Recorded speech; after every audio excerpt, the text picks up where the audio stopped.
కొన్ని జీవితాలకు కేవలం సహాయం కాదు, ఆత్మవిశ్వాసం కావాలి. ఖైరతాబాద్లో ఏడీఐపీ అండ్ ఆర్వైవై పథకాల కింద ప్రధాని నరేంద్ర మోదీ నాయకత్వంలో కేంద్ర మంత్రి జి కిషన్ రెడ్డి దివ్యాంగులకు అవసరమైన పరికరాలను అందించారు.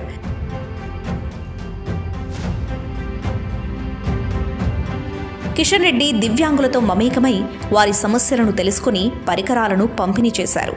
ఇవి వారి దైనందిన జీవితాన్ని సులభతరం చేస్తాయి. స్వావలంబనకు మొదటి అడుగు. ప్రోత్సాహం దొరికితే దివ్యాంగులు అద్భుత విజయాలు సాధిస్తారు. అందుకు మన దివ్యాంగుల అంధుల క్రికెట్ జట్టు విజయాలే నిదర్శనం.